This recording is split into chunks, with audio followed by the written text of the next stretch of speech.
As we have heard, Prime Minister Anthony Albanese has set the stage to call on Pacific leaders to deepen climate cooperation at an energy forum this morning.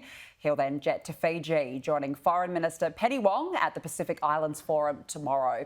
Joining me now live to discuss is Dr. Jessica Collins with the Lowy Institute's Pacific Islands program. Doctor, thank you for joining us. As we've just heard there from Penny Wong, she's saying that climate change is the biggest threat to the Pacific region, even above national security. Do you agree? Absolutely. Climate change is the biggest thing on the agenda for this forum. It always has been for the Pacific Islands region. But, you know, tied into that are issues of security, of human security, of migration and you know, really what this means for the Pacific's future. So climate change is not separate from regional security matters. Of course, there will be discussions about China and its impact on regional security, and of course, of Kiribati's leaving, withdrawing from the Pacific Islands Forum. These will all be woven into discussions throughout the week. You may not hear China mentioned very much, but absolutely it will be the overarching theme through discussions on regional security. And there's no doubt this is a very important trip for Anthony Albanese and Penny Wong. What needs to be the key message from the pair during this trip? Climate change will be, as we just heard from Penny Wong, climate change will be the key message. But I think, you know, the Pacific Islands Forum meeting, the leaders' meeting, is an opportunity to reaffirm solidarity and unity. You know, with Kiribati withdrawing, and there'll be another of other members that won't be at this meeting. It will be significant. There will be a very visible few bare seats there. And, you know, that message of solidarity and unity will absolutely have to be underscored by everybody at this meeting. Well, let's talk about Kiribati withdrawing from the forum. The nation's opposition says that move was driven by pressure from China. Should the decision not to attend be of concern to Australia? It is of concern, yes, because there could be a knock-on effect for other countries that have relations with nations outside the Pacific Islands Forum.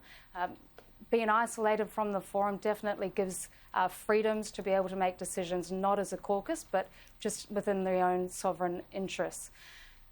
That is of concern to Australia because the unity of the region is of concern to Australia, but it's of concern to all the Pacific Islands that are invested in the regional security as well. Do you think then that China could take this opportunity to swoop in when it comes to Kiribati? China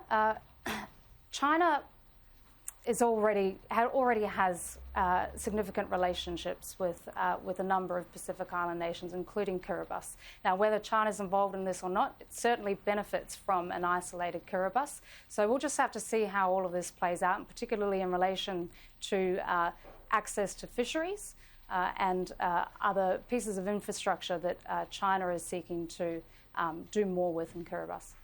We heard some interesting comments from the Defence Minister, Richard Marles. He has called for closer cooperation between Australia and the US to avoid what he describes as a catastrophic failure of deterrence in the Indo-Pacific region. Do you think he's right? Is China's influence in that region catastrophic? Well, I think he's right that the US and Australia need to do more together.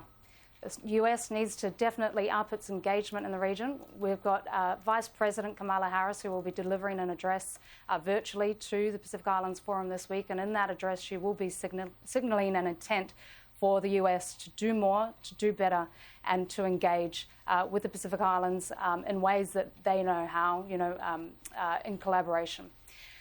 So absolutely, Australia should be signalling also an intent to do more with the US, but the US needs to partner up with Japan, France, New Zealand, all the like-minded nations that have a vested interest in the security of this region.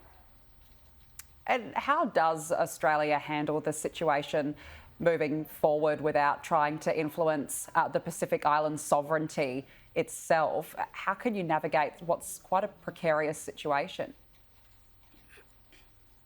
Yeah, well, Australia is off to a cracking start. Pacific works on face-to-face diplomatic relations, and that has been missing since 2020 because of the pandemic. But Australia just needs to continue that, and with Kiribati not at the Pacific Islands Forum, and a number of other nations are not there as well, we just need to Australia needs to make sure that it continues down this path of having those face-to-face interactions. So that means that our high-level ministers, the Prime Minister, the Foreign Minister, continually getting out to the region to make sure that those relationships and those face-to-face talks continue. Dr. Jessica Collins, we do have to leave it there. Thank you so much for joining us. Thanks for having me.